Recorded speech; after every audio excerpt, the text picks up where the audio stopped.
Yo, yo, YouTube! It is Thursday, the 28th of September, 2023. I've had a bit of a day of it, um, and I made, in hindsight, an error with my last job today. And I'll tell you about that when I get to that point of today's story. So, I didn't really sleep very well last night, so my decision was to get up when I felt like it, rather than early, and get down to High Wycombe with my stuff. So in the end, I got out of bed at 9:30, and I was out by about 10:20 on the way to High Wycombe to offload my van. And I got there and was offloaded by about 12:30ish, quarter to 1. And then my plan was to find a job.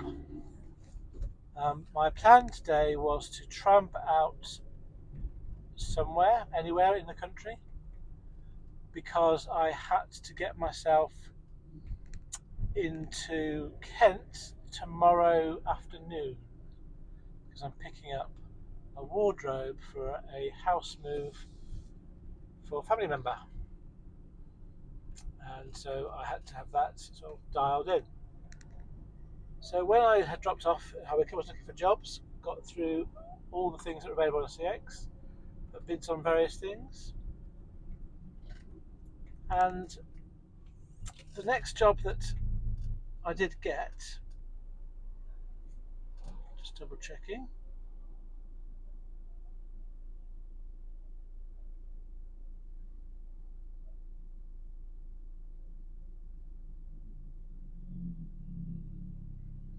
yeah, it was from Wokingham, which was about 35 minutes from where I was, going to. No, it wasn't. Sorry, wrong one.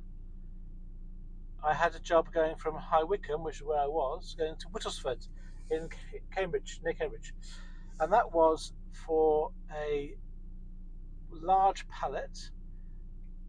It was a large van job going 71 miles. And I bid £110 because it was to be delivered tomorrow morning.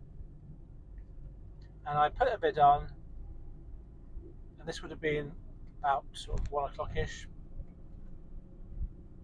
maybe 1:15 when I got the job. And I said to the guy, once I've collected this, can I find some small bits of work to do in the meantime, because we're delivering yours tomorrow. And he was absolutely fine with co-loading, because obviously he knew, he said, what it's like as a driver to try and earn as much money as possible. So I got my permission to find a small job today before I get myself across to Cambridge for tomorrow morning. So I got myself up to, or down to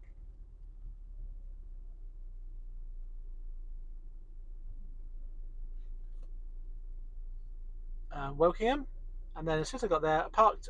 I picked up the load. My first mistake of the day was, just didn't think about it. I was picking up a load that was 2.8 meters long, and I thought, oh, that sounds like it's not too bad. I know my van size is 3.4 meters. I just didn't do the maths, so I thought, oh, 2.8 sounds like it's X number, not very far long. I'll probably get a pallet on as well as that. Well, clearly, if you add on a pallet of a metre to 2.8 metres, that makes it at least 3.8 metres, which is bigger than my van. So when I put the load on, I realised, oh no, I can't get a pallet on there. I can only really get on boxes now. So it restricted what I could go for, but I still had the chance to go for some other work, because there's plenty of small van car work around sort of southeastern London. So I still felt reasonably optimistic that I could make a good day of it. It's still quite bright sunshine. I got there, picked up and loaded up by about 2:15. So I had my load for this morning, and then I was looking for other jobs. And this is the next decision that I made, was the one that, in hindsight, is the mistake. It's kind of ruined my day, really. I don't really usually let things ruin my day. I usually just take things as they come. But what I did was I bid on a job going from um, Wokingham to central London, the Strand. And it was a job for some IT equipment, small van job. The amount of miles, I know it's irrelevant for London jobs, it's 43 miles. I put on £60, just really because I wanted to get some money, just wanted to get going, get rolling, get moving. I don't like sitting still, so I'd rather do a job for £60 and do something than sit there and do nothing for an hour, or at least that's at the time. That's what I thought. So I made my way to Wokingham, which was about, there's a deadline. So when I got the call, I was 35 minutes from Wokingham, and they wanted me to get delivered before 6 o'clock. And I was going to get to pick up at about 3:35. So that's a good two and a quarter hours to get into London, which I thought was going to be fine.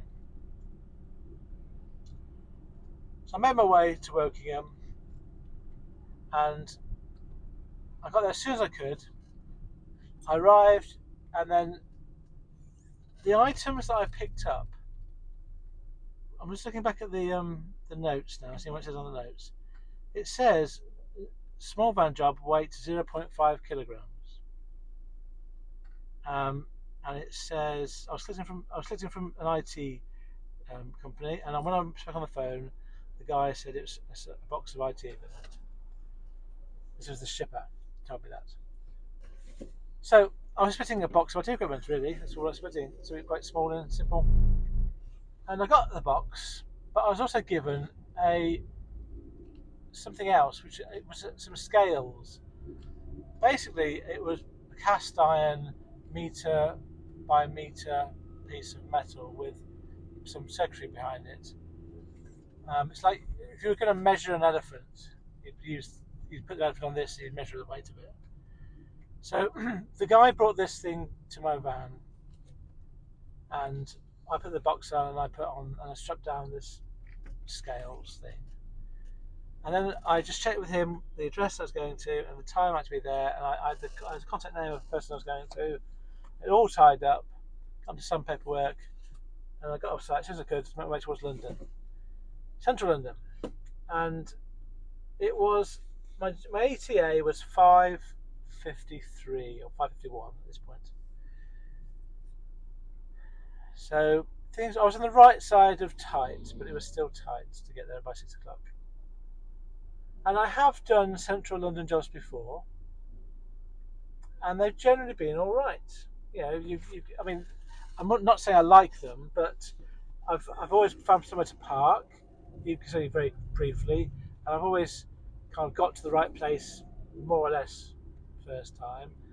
And yeah, it's a bit stressful, but I'd say they're hard, but not impossible. This one, though, I'm going to just talk you through my experience of this one. And I've thought about how to present this to you. I just thought I'll just tell you what happened. I'll tell you what happened step by step from my point of view as I did this delivery. And I'll pick out the things that were important to me at the time. And some of you will know straight away me going, why on earth are you going to Central London? That's an awful place to go to. Don't even do it. And some of you are thinking, can't be that bad. And you're all right. You're all going to be right, no matter what you think. That siren there, it's gone past. That's one of the things that's really bugged me today. I've had so many blue lights behind me. It's been so stressful trying to get out of the way in busy traffic. So, on the way into central London, timing was fine. The sat nav was accurate. I got there. I got to the actual location. The sat nav got me there at about 7 minutes to 6. But where I ended up was at the Savoy Hotel, That's where Saf took me, and I rang, I'd rung the customer on the mobile number before I arrived, about a half an hour before. I was 2.5 miles away, half an hour away, and I just said, I'm on my way. You just let you know I'm here, and we'll be in half an hour. The first thing that went wrong was he said, I'm not on site today, I'm going to be there tomorrow morning. What he wanted me to do was to deliver the items to security on site so he could use it tomorrow, which is, I think, a reasonable thing. But the shipper had given me his number to call as a contact.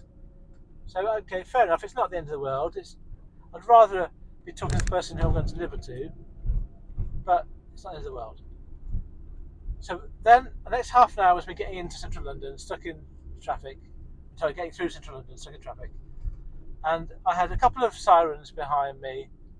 I had to move out of the way, and there's just nowhere to move to. I had to go into a bus lane at one point to let a blue light go past me. I just wondered, why didn't he go in the bus lane? I didn't understand it. There are 3 lanes. Left hand there was a bus lane. There's 2 lanes of traffic. And the guy in the police car, came up the middle lane behind me and went to my right when there was other traffic, whereas the bus lane was empty. I just could not understand that. So I had to move across half into the bus lane, thinking, what's going on here? Am I going to get a ticket for this now? And I possibly will. Anyway, he got past. That was the first thing that went wrong. Next thing, I was given some instructions from the customer, texting me after I spoke to him about the specific address, because it was the address that I was given wasn't quite correct, just to the address I had to go to. So he gave me a different address. So I got parked up, but the place I had to go to was about 10 metres from the main road where the Savoy is on, the Strand, down some steps. I parked on the no parking at any time bus lane, and then I took the box with me down these steps. So the first thing that was wrong there, I was parked in the completely wrong place. There was absolutely nowhere else I could stop, and I had to try and find the place. The first thing I did was I stopped there, took the box. I couldn't see the address anywhere. I was walking around. It was packed full of people. There was no clear signage for the number of the Strand. And I rang the customer, and he told me I had to go down this alleyway. And I went down this alleyway, and the next thing I went wrong, I was going to this box, and it was next to a little corner pub, and there were people standing there drinking just all over the path. And it was top of some stairs. So people going up the stairs, and they weren't moving out of the way for me. They were all just busy there having their drink, quite happily enjoying themselves, just laughing at this Amazon delivery guy that was going past them, like they're so funny. And at this point, I was really not being very polite. I was just walking, saying, excuse me, quite firmly. I didn't stop really, I just kind of walking. And got to this location, rang the bell, no response. It was a good sin for the number I was going to go to. So I was at the right place. I was on the phone to the guy who told me, and I told him I was in the right place. So I thought, excellent, I'm here, I've got this item in my hands, I've got this other big heavy thing, I'm parked on the main road, all these people walk past, it's a nightmare, but at least I'm here now. So I rang this bell, no answer. Rang it again, there was some garbled comment, which I think said push the door. So I just took a chance, I pushed the door open and came in. Walked into this gothic, weird place, the cesspit behind London back streets. I walked down this alley, down a slope, through some plastic sheeting, and then a guy in a security office came out. And I smiled nicely at him and sort of said to him I was coming to deliver some stuff for a customer, and he said he wasn't going to take it. I said, okay, I'll ring the customer and we can talk to him. So I rang the customer talked to him. Now the problem here is the customer is whose number I had, was just a tradesperson doing a job for the person in the building. So so he didn't know who the person was specifically. He had been there before, so he knew where to go. Security guard had to talk to his boss.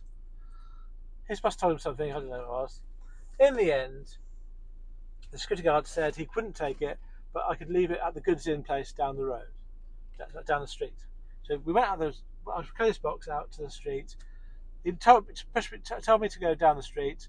I said, well, that's all very well, but I can't carry my other item all the way down these steps down there. It's way too heavy.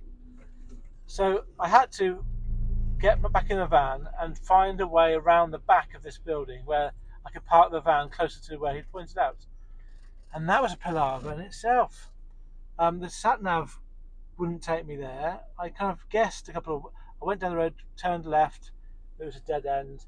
Went around. There was people walking in the street, drinkers standing around. The street's quite narrow. In the end, at this bit, I managed to get my sat nav to give me a route, and it was taking me literally inside a building. And I've got a large van. I had to double check. I was going down a road underneath into a building, and then it had a 2.8 meter height restriction, which is fine. I can fit under that, but it looked so tight, and I couldn't reverse out of it. It was down a slope. It was really tight bend, so I just had to trust that it was going the right way. So I went through this tunnel round the corner, around this one-way system, and it did come out the other end at the back of the Savoy, or it might even be the front of the Savoy, who knows. And then I was in the right place down this little side street at the goods inn. So I finally got my van to a safe place. I pulled in, but the goods inn place was a very steep, narrow lane. I just couldn't drive down it.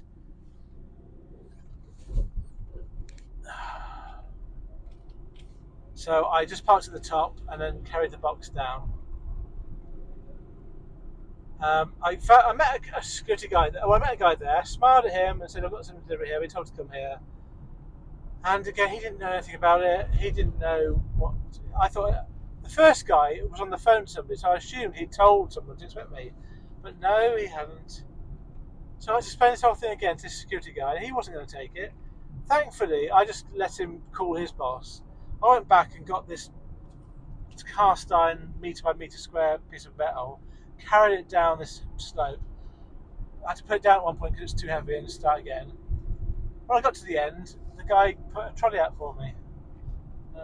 Bless him, I mean, he's helping me, but I wish I'd known about that before I'd gone back into the van. So I put it on the trolley, and we were faffing about. He wouldn't know. I couldn't tell him who it was going to. He wanted a name of somebody actually at the building. And I told him the first name of somebody, but he didn't know who that was. So I called my customer again and got him to transfer me to him.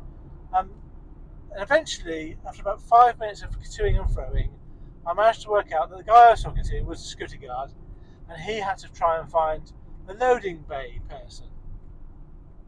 And he was trying to call him on his radio, wasn't there? And it was just crazy. I just thought, this is getting ridiculous. This is getting farcical now. I'm so frustrated about this. And I haven't even told the shipper this. Oh, also, by the way, I hadn't arrived on scene until I put my van round. So if the shipper looks at this, he's going to think I was there for about 10 minutes. I was actually there for about half an hour. And the main thing is, it's not about the time. It's that I was there calling the customer, explaining to the customer what I was being told by the security guard, explaining to the security guard what the customer wanted me to say. I was sorting out the situation, which is part of my job, but will the shipper really give me any extra for that, or take into consideration? I don't think they probably will. A good shipper will understand, but I'm just not sure. So while I was waiting for this guy to get the loading bay guy, I rang the shipper and I said, I can't go through the whole thing now, but this has become a bit of a nightmare. I'm doing my best to sort it out for you, but you know, people aren't accepting it. But I'll sort it out for you. And then I said, well, I'm not the manager, I can't make decisions, but what I suggest you do is you leave it open until the morning and call us back in the morning and explain what happens. So I said, fine, I'll do that. I don't think it's good practice to leave the thing open all night, but fine, I'm not going to do what I said. I took his name, so I know whose name is. I know who gave the job, and I'm going to speak to him in the morning. And then I went back to the security guard, and thankfully there was another guy who'd come out, who was an English guy, The other two guys who were security guards were not native English speakers, which didn't help with understanding.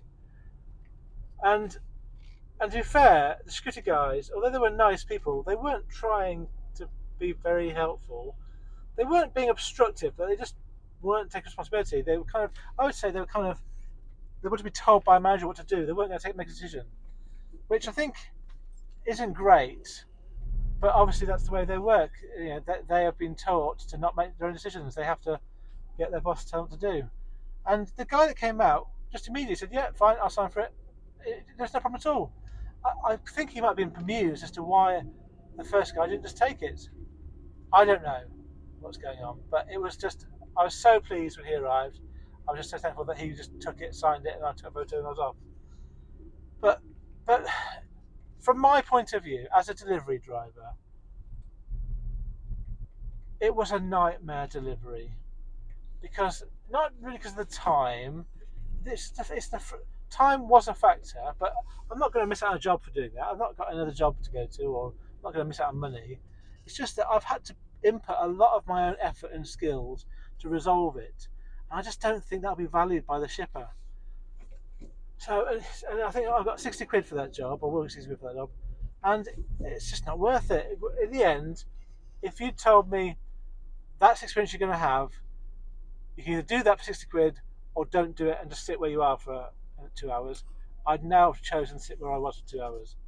It really wasn't worth doing it. I'm probably going to get a ticket from bus lane parking. I didn't really factor in the congestion charge in my desperation to get a job. So that's £15 coming off 60, so it's 45. So 45 quid really I'm getting for that job. And it was just not worth it. Just not worth it.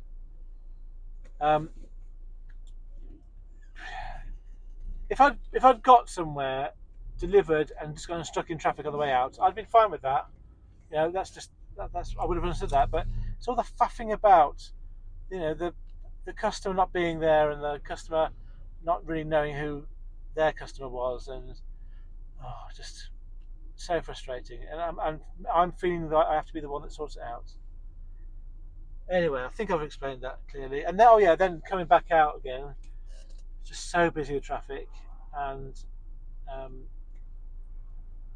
just stressful because of more sirens trying to get away, people not letting you out, some people, lots of pedestrians, just walking in front of your van. Since the law has changed, where you've got to prioritise bikes over vehicles and people over bikes, I'm pretty sure everyone now, in London at least, they just walk out in the road and don't let you out. You have to nudge your way out in London now, otherwise you'll never get out of a road. There's so many people walking across the road, and so hope that someone will let you out. I do try and give. I let some people. So just to explain that last bit, when I come to a junction, if I'm coming into a junction from a junction going to a busier road, I'll stop and let everyone pass in front of me who's walking, that I can see that before I've got there. And then I'll nudge out and let other people come who are kind of close to me. And if there's no way into the main road, I'll just wait there till I've got into the road. As soon as I can get into the main road, I've got to be making my way in because I can't wait there forever to let all the pedestrians go past me. And it just adds stress onto the whole situation. So I think what I'm saying is I'm giving up with Central London now. I think that experience has done it for me. I'll do London outside of Central London, but I hope that's the last time I pay a congestion charge because I don't want to be anywhere near Central Park again. It's just, I think, not worth the risk. It's always a risk whether it's going to work or not, but I just don't think it's worth the risk anymore. So I think that's what I'm saying is Central London's out for me. I'll stick to the outs parts of London if I need to get a bit of a job away. And maybe I'll eventually come to the point where I never do any of part of London. Oh dear. So, yes, another thing happened today. So on the positive side, I had a call while I was doing all this from a local shipper to me that I had kind of cold called off the back of doing one of their jobs. because I didn't realise how close they were to where I live. And I said, "Oh, I didn't realise you were close. Can I introduce myself? Just done a job for you. But I'm available in a long wheelbase if you need me." And since that point, they've called me a few times, just directly, and asked me if I'm available. And I've always been unavailable when they've called me. And today was probably the fourth time that they've called me, and they wanted me to do a job tomorrow morning. And I did say, I have got a job booked in for a drop off at 7:30 in Cambridge. Can I get to your pickup in time from there? And we looked at it, and it's about an hour and a half's journey, and it wasn't going to work out. But bless them, they called the customer and they double checked could they change the time, and the customer said it was better for them to be a bit later. So it was better for the customer, it's better for my shipper because they got the job with someone they trust, and better for me because I get to do a job for them. I didn't even ask them how much it was for. I just said book it on CX, and the little bonus, well, at least I think it's a bonus. We'll see tomorrow if it is a bonus or not. Is they've added on a little co-load um, with the job, so I'm actually doing two jobs for them, but it's their co-load, not my co-load. So the total amount of money I'm getting is in the region of £180. I haven't looked at it completely, but it's that sort of figure.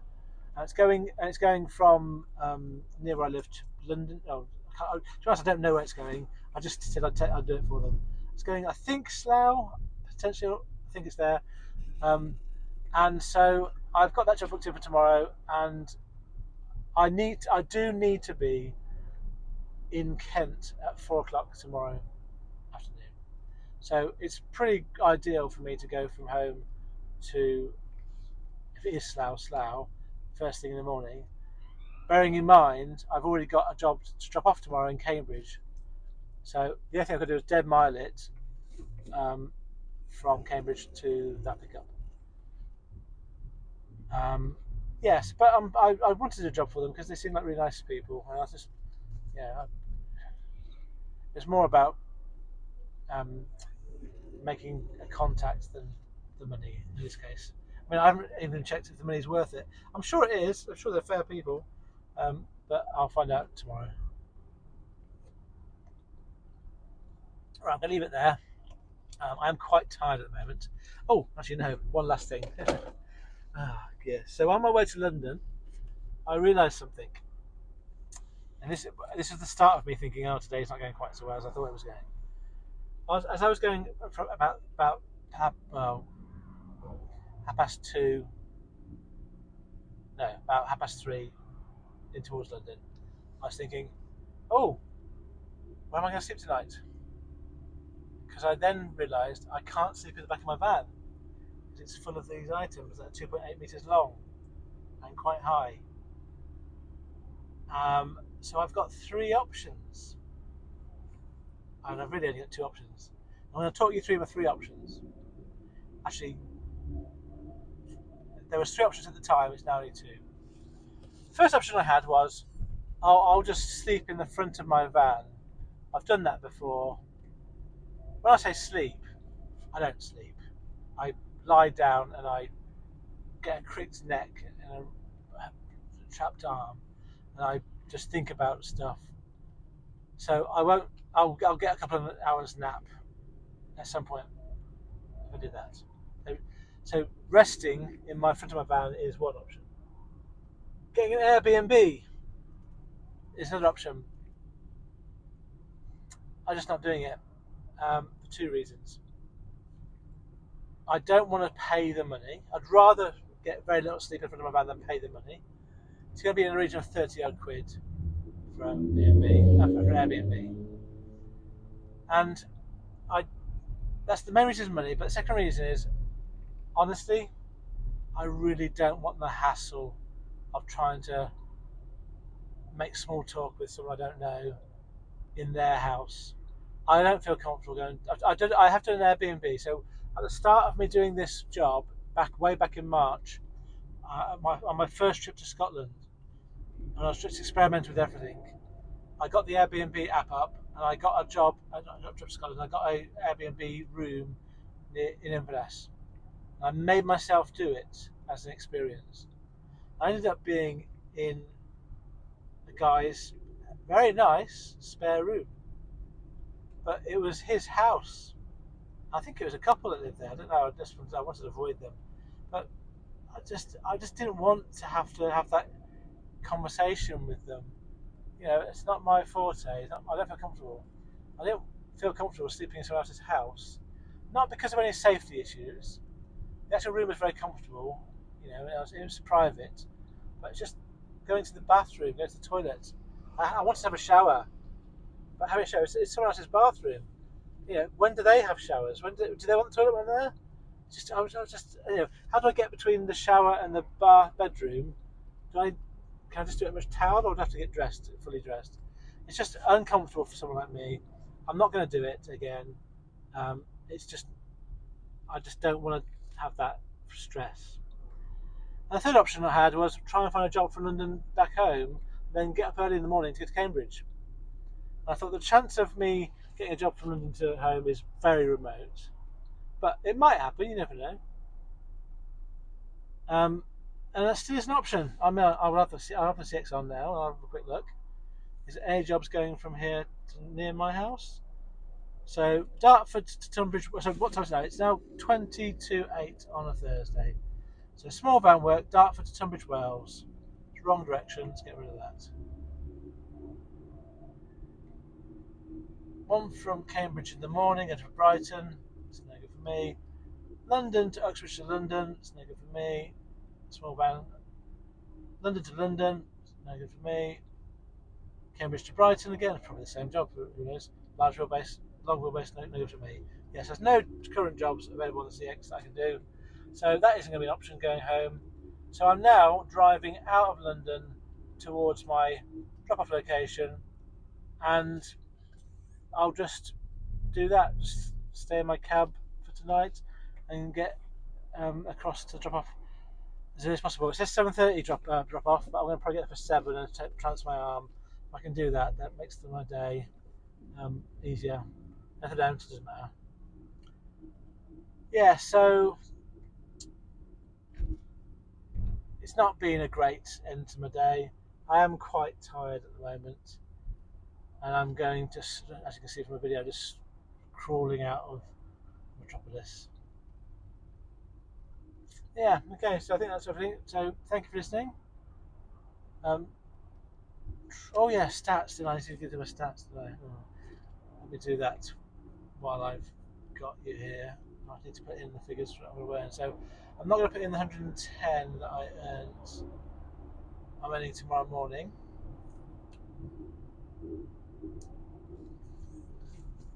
So I'm just going to put in the time that I'm going to finish.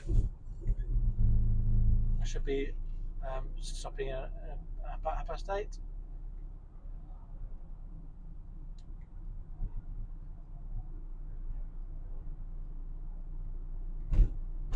Yeah, talk among yourselves while I do this. Should be some incidental music. Now let's put my mileage in that I'm about to do.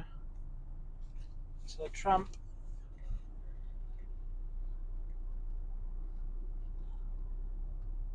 40, an extra 42 miles from where I am now.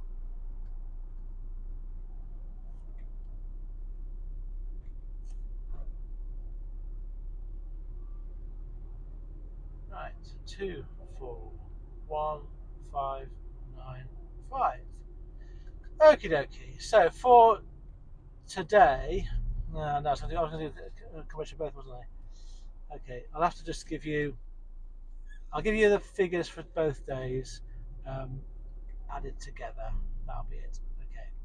So my mileage over the last 2 days, I did 373 yesterday and 250 today, and that averaged out as 312 miles each day. I did 14 and a half hours yesterday and 10 and a quarter hours today, averaged out at 12 hours and 20 minutes each day. I made today £300. No, 45. So I made 60, but take off 15. So I made today 285, and yesterday I made 220. So on average it was 253. I'm basing my mileage costs, because I got some fuel, on a new price. It's 17.47 pence per mile. So yesterday I spent 65 pounds 17 pence, and today I spent £43 68 pence. So that averages over the 2 days as being £54 53 pence. 54 pounds 43 pence, and that means after fuel I've averaged out today over 2 days £198 for each day. That's £155 yesterday after fuel, and 241 today after fuel. So 198 on average for the last 2 days. So less than my uh, target. So this week hasn't been great. If I look at the last 4 days, over the last 4 days after fuel, I've averaged £153. So that's £100 less than my target on average. So not a good week so far this week. And tomorrow I'm going to get £110 plus £180. That's £290 plus whatever I earn between dropping off my co-load and picking up the wardrobe. So I'm going to guess I might get a £50, £60 job. So let's say 350. I should get 350 tomorrow. Net. No, sorry, gross. So I'll get a good day tomorrow, but whether it won't be enough to make up the whole week. There you go. Thank you for listening. I'm going to get out of this traffic and then, I don't know, rest in my cab. What have you learnt today?